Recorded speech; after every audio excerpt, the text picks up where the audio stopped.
আমি আপনাদের সামনে এই কথার জন্য বলছি, আমরা তিন দিক বিজাতিদের দ্বারা যাও, যারা মুসলমানদের রক্ত চুষে দেশের স্বাধীনতা যদি বঞ্চিত হয়, দেশটা যদি নাস্তিকের মুক্তাদের হাতে চলে যায়, হিন্দু বৌদ্ধ খ্রিস্টান কেউ যদি দেশকে কব্জা করে ফেলে, আপনি আমার বন্দুক হাতে নিয়ে আপনি আমার বুক বরাবর রাইফেলের বন্দুকের গুলি তাক করে যদি বলে ইসলাম ছাড়তে হবে, তখন কি বুক টান করে বলতে পারবেন আল্লাহ কাটায়া দেব?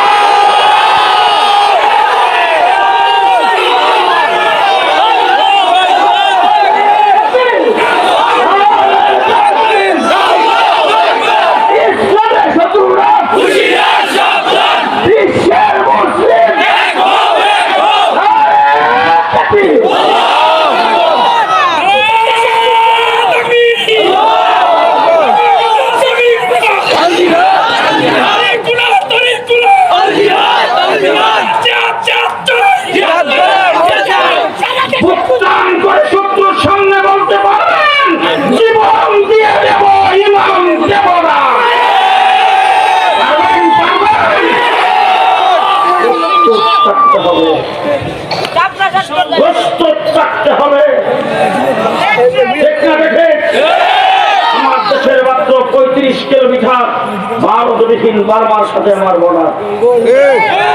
সেখানে মুসলমান ছিল আরাকানের মুসলমান, সেই বার্মার বুদ্ধিস্টরা তাদেরকে বিটা বাড়ির থেকে উচ্ছেদ করে বিটা বাংলাদেশে পাঠিয়ে দিয়েছে।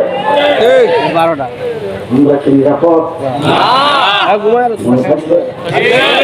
মনে থাকবে জীবন দিয়ে দিব, ইসলাম দেব না, আল্লাহ কাটায় দেব, ইমান দেব না। ওই ধরনের অবস্থায় যদি থাকতে পারেন তাহলে আকাবের দ্বীনের নকশাকারের উপর থাকতে পারবেন, আল্লাহ নবীর দাঙ্গার শহীদ করা দ্বীনের উপর থাকতে পারবেন। এই ভূখণ্ড কেউ চিনে নিতে পারবে না।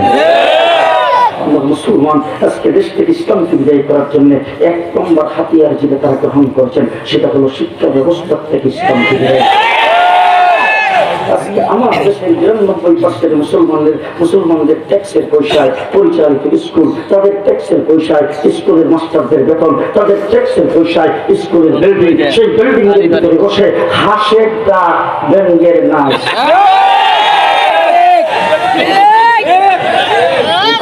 নাচ শেখার জন্য তোমার স্কুলে চলে যেতে হবে, তুমি বৃষ্টি হইতে বাইরে তাকে যেতে হয়। আজকে আমরা যখন ছোট ছিলাম, মাদ্রাসায় যখন পড়তাম, তখন ছোট ছোট আমাদের সমবয়সী যারা ছিল অনেক স্কুলে পড়তো, তাদের সঙ্গে বিকালবেলা অনেক সময় হাঁটাচলা করতাম। বাজারে বন্ধুরা যখন গল্প গুজব করতাম, তখন তারা হঠাৎ করে দাঁড়ায় যেত আর বলতো মৌলভী সাহেব, মৌলভী সাহেব, মৌলভী সাহেব। তখন আমরা রাস্তার কিনারে দাঁড়িয়ে দেখতাম, মাথায় টুপি, মুখে লম্বা দাড়ি, গায়ে লম্বা জামা, তুমি দেখতে শুনতে বুজুর্গ একজন লোক আসতেছে, তোমরা হইল মৌলভী মাস্টার স্কুলের। আজকে কোন স্কুলের একটা ধর্মীয় শিক্ষক নাই, আছে? আপনারা যারা এখানে বসে জোর গলায় কথা বলতেছেন না, আপনাদের সন্তানকে স্কুলে পাঠাইতেছেন। বলতেছি কোথায়?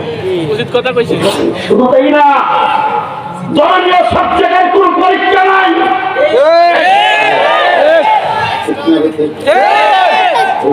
আমার দেশে যখন ইসলামী শিক্ষা যখন স্কুল কলেজ ইউনিভার্সিটি থেকে যখন বিদায় করে দেওয়া হয়েছে, তখন আমরা কি দেখতেছি?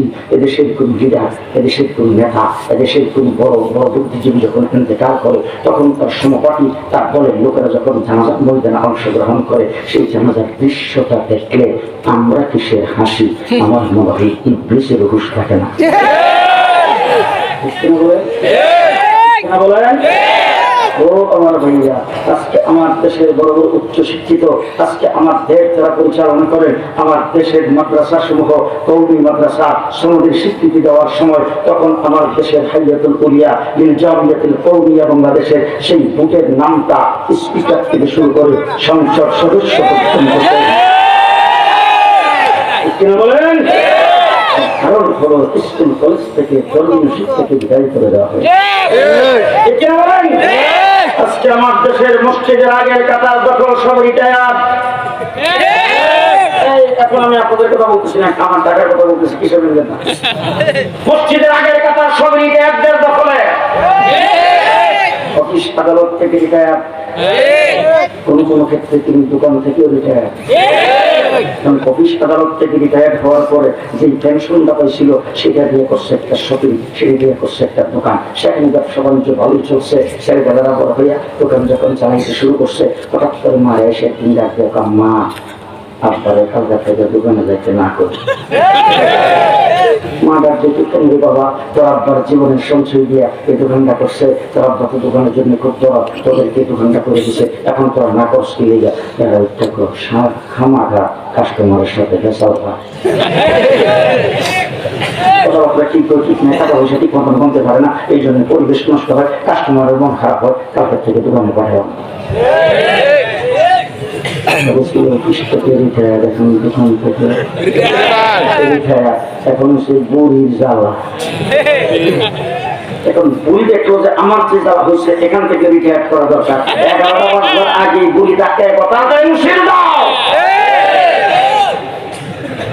মসজিদে গেছে যায় জোহরের নামাজ পড়া মোট বাসার মধ্যে যখন খানা খাইতে আসছে, খানা রাখে আসার পরে 3টার আগে বুড়ি ডাক্তার আরে আসো দিল মসজিদে যাও।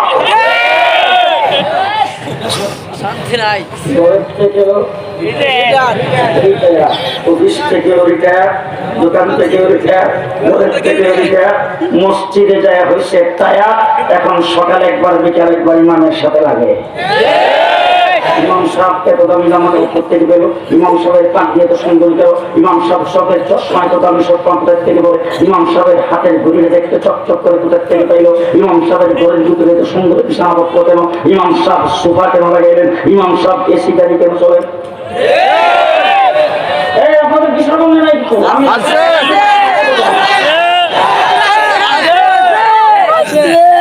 সবাই সব মসজিদে হয়েছে ছায়া।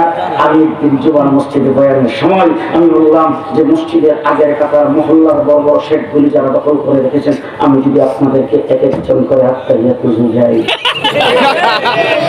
আমি কিন্তু আর জিগাই নাই।